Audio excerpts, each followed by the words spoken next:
Hello everyone, welcome to study gloss. मेरा नाम है डॉक्टर सरिता। दोस्तों, आज हम बहुत ही इंपॉर्टेंट टॉपिक के बारे में डिस्कस करेंगे। ये टॉपिक है आपका philosophy of pragmatism in education. हम इससे पहले फिलॉसफी इन एजुकेशन में दो और टॉपिक के बारे में पढ़ चुके हैं। ये है आइडियलिज्म और ये है naturalism.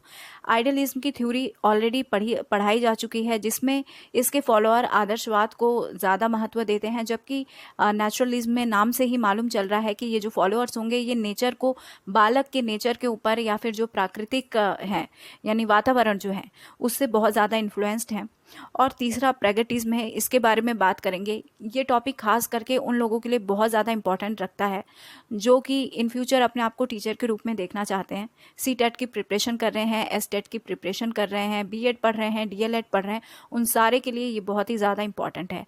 Western philosophy of education में आइडियलिज्म, नेचुरलिज्म और प्रैग्मेटिज्म ये बहुत ही ज़्यादा इंपॉर्टेंट है। आइडियलिज्म मतलब आदर्शवाद, नेचुरलिज्म मतलब प्राकृतिकवाद और प्रैग्मेटिज्म का मतलब प्रयोजनवाद होता है। कई जगह आपको प्रयोगात्मक भी देखने को मिलेगा, क्योंकि इसमें एक्सपेरिमेंट के ऊपर बहुत ज़्यादा स्ट्रेस दिया जाता है, यानी खुद से करके सीखने के ऊपर बहुत स्ट्रेस दिया जाता है।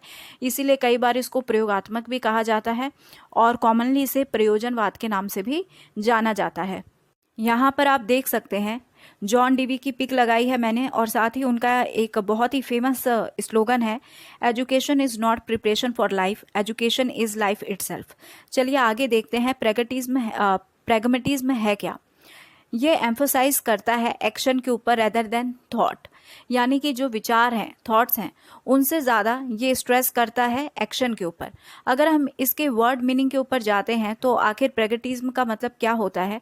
प्रैग्मेटिज्म का मतलब व्यवहार से होता है, व्यावहारिकता से होता है और उपयोगिता से होता है।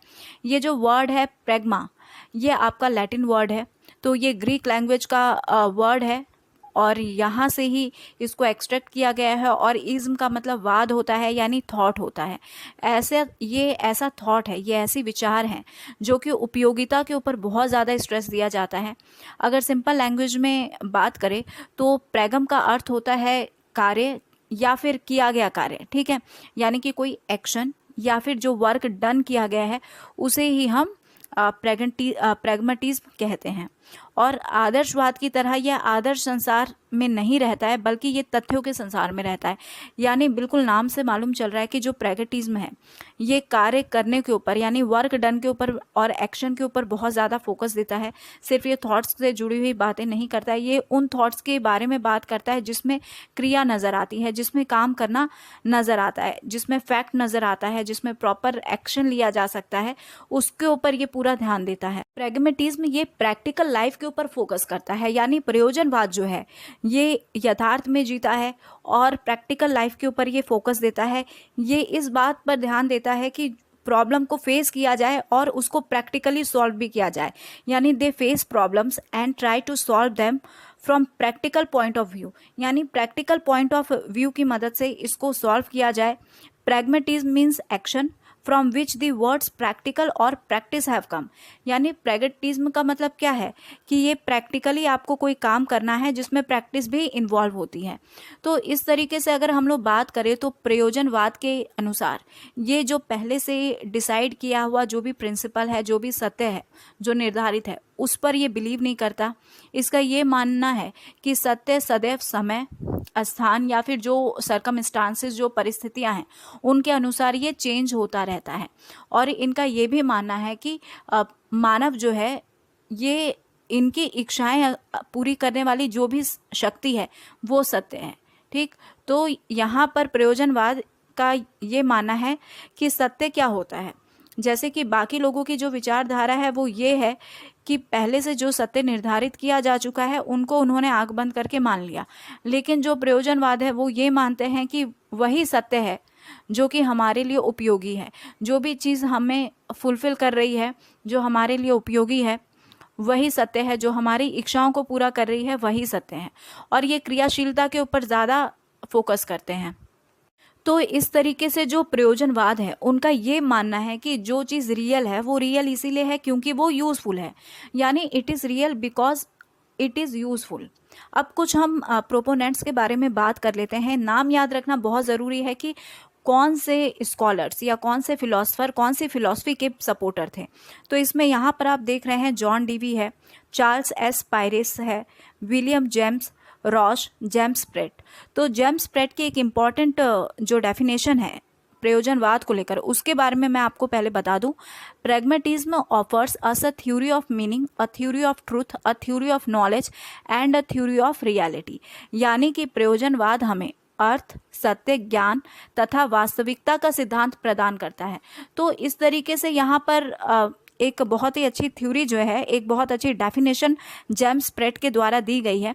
प्रयोजनवाद में 2-3 पॉइंट इंपॉर्टेंट जो कि याद रखना है कि ये पहले से जो थ्योरी और जो प्रिंसिपल इस्टेब्लिश्ड है उनको बिलीव नहीं करता है, ये खुद से प्रैक्टिकली उसको प्रैक्टिस करता है। उसके बाद उनका ये मानना है कि जो भी सत्य है यानी कि जो भी रियल है वो समय, स्थान और परिस्थिति, जो भी सर्कमस्टांसेस है उसके अकॉर्डिंग ये चेंज होता रहता है, और जो भी यूजफुल है वही सत्य है। तो ये कुछ इंपॉर्टेंट पॉइंट है जो कि हमें याद रखना ज़रूरी है। प्रयोजनवाद में एक और इम्पॉर्टेंट पॉइंट है कि ये क्रिया का सिद्धांत है, यानी कि एजुकेशन में क्रिया करके, एक्टिविटी करके या एक्शन के द्वारा सीखने का सिद्धांत प्रयोजनवाद है। और ये क्रिया को बहुत ही ज़्यादा इंपॉर्टेंस देते हैं। ये भूतकाल के ऊपर यानी पास्ट के ऊपर बिल्कुल भी बिलीव नहीं करते हैं। ये खास करके इनका बिलीव प्रेजेंट की समस्याओं से है और प्रेजेंट के ही सॉल्यूशन से है, यानी कि आगे का बहुत ही यानी फर्दर जो फ्यूचर है उसके बारे में ये कोई प्लानिंग नहीं बनाते हैं। ये इमीडिएट फ्यूचर के बारे में सोचते हैं, यानी कि जो इमीडिएट प्रॉब्लम्स है उसको इमीडिएटली सॉल्व करो। तो इमीडिएट फ्यूचर पे ये विश्वास रखते हैं, यानी ये तत्काल जीवन की ही योजना बनाते हैं और पूरे जीवन भर की ये योजना नहीं बनाते हैं। जैसा कि हम लोगों ने आदर्शवाद में देखा था कि ये आदर्शवाद जो है ये कहीं ना कहीं धर्म को या स्पिरिचुअल यूनिवर्स को बहुत ज़्यादा स्ट्रेस देता था। ये आपका कह सकते हैं कि साइकोसेंट्रिक था, ठीक, यानी मन केंद्रित था। और अगर हम नेचुरलिज्म के ऊपर बात करें तो नेचुरलिज्म जो है ये नेचर सेंटर्ड था, यानी कि प्राकृतिक केंद्रित था। इसका ये मानना है कि बालक का जिस हिसाब से प्रकृति है उस हिसाब से ही बालक को ढालना चाहिए, वैसे ही एजुकेशन मिलनी चाहिए। और यहाँ पे अगर हम रोल के बारे में बात करें तो जो नेचुरल सेंट्रिक है यानी जो प्राकृतिकवाद है, यहाँ पर टीचर का महत्व काफ़ी कम है, जबकि हम लोगों ने देखा आदर्शवाद में टीचर का ही महत्व था। जबकि अगर हम प्रयोजनवाद के बारे में बात करें तो ये एक्सपीरियंस सेंट्रिक है, सबसे पहले एक्सपीरियंस सेंट्रिक है और टीचर के रोल में ये न्यूट्रल है। इसको हम आगे डिस्कस करेंगे। तो 3 तरीके से आपको जानना है कि जो आदर्शवाद है ये साइकोसेंट्रिक था और प्राकृतिकवाद जो है ये नेचर सेंट्रिक है, जबकि जो प्रयोजनवाद है यानी प्रैग्मेटिज्म है ये आपका अनुभव केंद्रित है, एक्सपीरियंस केंद्रित है और ये मानववादी है। ये जो है इनका ये भरोसा है कि जो भी प्रयोग करना चाहिए, ये ऐसा बिलीव रखते हैं कि जो भी प्रयोग हो रहा है, जो भी एक्सपेरिमेंट हो रहा है वो ह्यूमन वेलफेयर के लिए करना चाहिए और जो भी सोसाइटी की प्रॉब्लम्स है उनके समाधान के लिए किया जाना चाहिए। अगर हम प्रैग्मेटिज्म इन एजुकेशन के बारे में बात करें तो ऑलरेडी यहाँ पर आप देख रहे हैं कि ये बताया जा रहा है कि इट मेक्स लर्निंग पर्पसफुल। ये लर्निंग को पर्पसफुल बनाता है, लर्निंग को रियलिटी से जोड़ता है, यानी जो एजुकेशन है वो रियलिटी से जोड़ता है। इस वजह से इनकी स्कूलिंग ऐसी होनी चाहिए जहाँ पे वर्कशॉप हो, लैबोरेटरीज हो, ताकि वहाँ पे एक्सपेरिमेंट करके एजुकेशन लिया जा सके। साथ ही साथ इस प्रोसेस में यानी कि अगर प्रयोजनवाद के गो थ्रू हुआ जाए तो इसमें जो भी बालक है उसका सेल्फ कॉन्फिडेंस बढ़ता है, क्योंकि वो खुद से चीज़ों को कर रहा है। तो आप चीज़ों को खुद से करेंगे तो हर पॉइंट पर, हर स्टेज पर आप क्लियर होंगे और जिस वजह से आपका सेल्फ कॉन्फिडेंस बढ़ेगा। और इस तरीके से जो वैल्यू है, जो चाइल्ड जो है एक वैल्यू और एक थॉट क्रिएट कर लेता है अपनी एक्टिविटी के द्वारा और इस वजह से डेवलपमेंट होती है उसकी पर्सनालिटी की, यानी कि ये व्यक्तित्व के विकास के लिए बहुत ही ज़्यादा इंपॉर्टेंट है। तो प्रैग्मेटिज्म का ये मानना है कि व्यक्तित्व का विकास प्रयोग करके संभव है, यानी कि वातावरण के साथ आप इंटरेक्ट करें और उसके साथ प्रयोग करें और तब जाके आपकी पर्सनालिटी का डेवलपमेंट होता है, क्योंकि आप में सेल्फ कॉन्फिडेंस क्रिएट होता है। और अगर हम एम के बारे में बात करें कि जो प्रैग्मेटिज्म विचारधारा है, इस फिलॉसफी में एजुकेशन का एम क्या है, तो एजुकेशन का कोई फिक्स एम नहीं है। क्यों फिक्स एम नहीं है? क्योंकि ऑलरेडी मैंने बताया कि पहले से जो स्थापित सत्य है उसको ये मानते नहीं है। इनका ये मानना है कि जो ट्रूथ है, जो रियलिटी है, ये हमेशा चेंज होती रहती है समय के साथ, स्थान के साथ, और जैसी सिचुएशन होती है, सर्कमस्टांसेस होते हैं, उनके अकॉर्डिंग ये चेंज होती है। ये एक डायनामिक फेनोमेना है और इसी वजह से इनका ये मानना है कि एजुकेशन के जो एम होते हैं ये भी डायनामिक होते हैं, ये भी चेंज होते हैं। लेकिन इनका ये मानना है कि जो रियलिटी है, जो सत्य है, ये ऐसा होना चाहिए कि किसी भी बच्चे की बायोलॉजिकल या सोशल नीड को फुलफिल कर सके। ये भी मैंने आपको बताया कि रियलिटी क्या है, जो यूज़फुल है, जो हमारी ज़रूरत को पूरा कर सके, वही सत्य है। तो बालक की बायोलॉजिकल यानी जैविक और सोशल यानी कि सामाजिक ज़रूरत को जो सत्य पूरा कर रहा है, वही एम है आपके एजुकेशन का। अब प्रैग्मेटिज्म में टीचर का क्या रोल है? ऑलरेडी बताया मैंने आपको कि आदर्शवाद जो है ये आपका टीचर सेंट्रिक ज़्यादा रहा, ठीक है, आदर्शों के ऊपर, धर्म के ऊपर, स्पिरिचुअल यूनिवर्स के ऊपर ये रहा। तो यहाँ पर जो मेन सेंट्रिक था वो टीचर हो गया था, ठीक है, साइकोसेंट्रिक था ये। और जबकि नेचर के ऊपर हम लोग आते हैं, नेचुरलिज्म के ऊपर आते हैं, तो यहाँ पर टीचर का रोल बहुत ही कम रहा, ऑलमोस्ट ना के बराबर रहा। यहाँ पर बच्चा ही प्रकृति के साथ इंटरेक्ट कर रहा है और बच्चे को सज़ा भी प्राकृतिक दे रही है और वो उस सज़ा से लर्न कर रहा है। और यहीं पे इसका क्रिटिसाइज भी हो गया कि क्या मालूम प्राकृतिक से उसको एक ऐसी सज़ा मिल जाए जिससे वो लर्न तो नहीं कर पाए बल्कि उसकी जान चली जाए।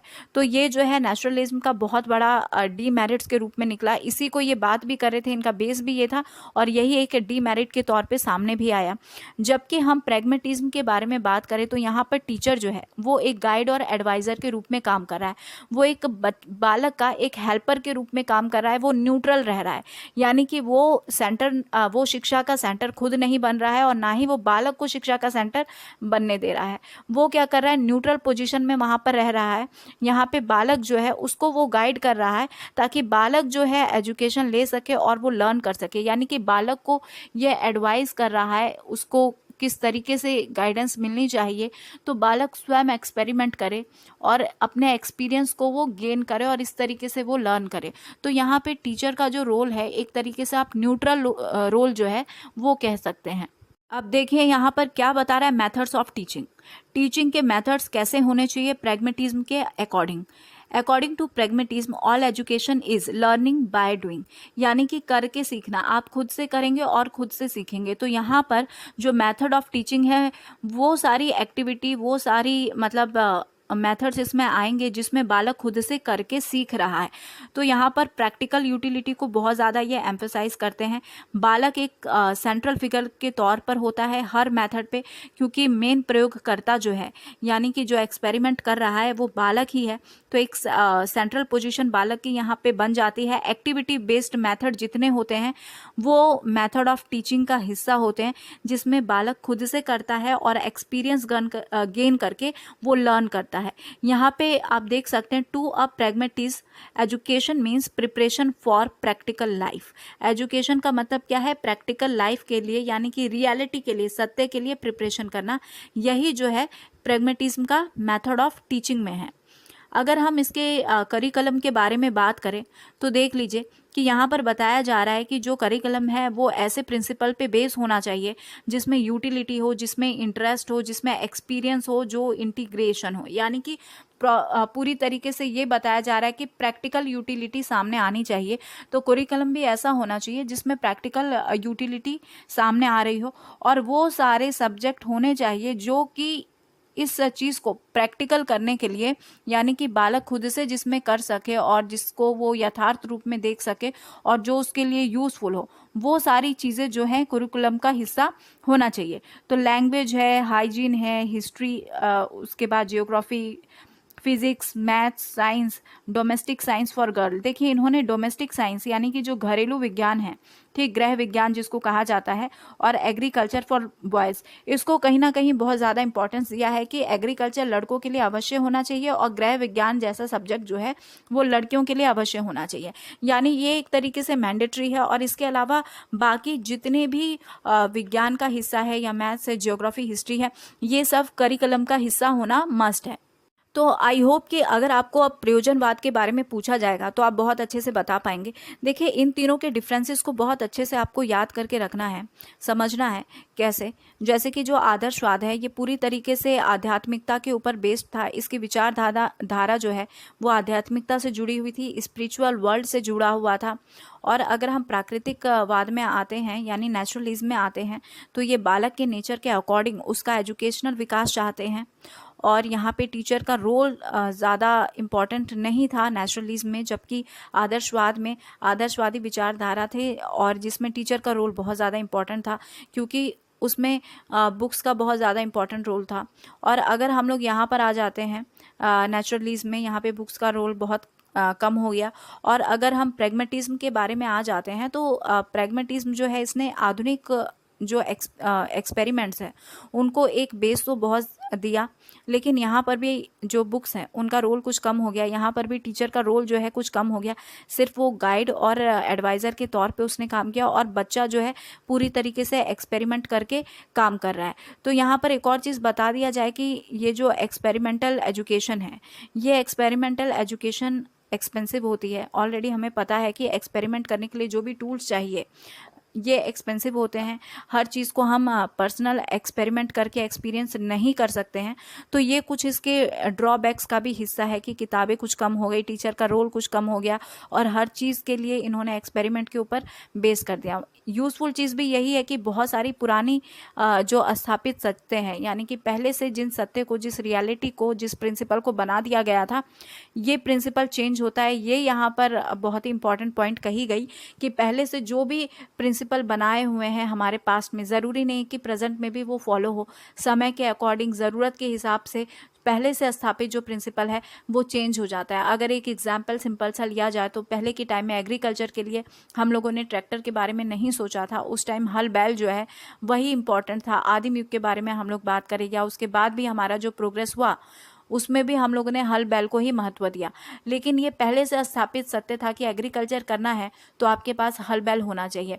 लेकिन पहले से स्थापित इस प्रिंसिपल को चेंज करने का जो श्रेय है ये जाता है प्रैग्मेटिज्म के ऊपर। यानी कि अब आधुनिक समय है, आधुनिक समय में मानव को हल बैल की ज़रूरत नहीं है। एग्रीकल्चर करने के लिए बहुत सारे ऐसे इक्विपमेंट्स और टूल जो हैं वो आ चुके हैं जिसका एक्सपेरिमेंट किया जा चुका है और एक्सपेरिमेंट करने के बाद उसको अडॉप्ट किया गया है और वो एग्जैक्टली वही काम करते हैं जो कि पहले लिया जाता था हल बैल से। तो इस तरीके से बहुत ही इंपॉर्टेंट यहाँ पर रोल हम देख रहे हैं प्रैग्मेटिज्म का। तो ये जो तीनों फिलॉसफी है अपने आप में बहुत ही ज़्यादा इंपॉर्टेंट है। आइडियलिज्म, नेचुरलिज्म और प्रैग्मेटिज्म, इनके जो प्रोपोनेंट्स हैं इनके नाम याद रखना बहुत ज़रूरी है। कम से कम 2-2, 3-3 नाम तो आप ज़रूर याद रखें, ताकि अगर थ्योरेटिकल आपको लिखने को आए तो आप उसमें लिख सकते हैं या फिर MCQ में भी कई बार पूछे जाते हैं। तो आई होप कि आपको ये लेक्चर बहुत अच्छे से समझ आया होगा। नेक्स्ट क्लास में एक और इम्पॉर्टेंट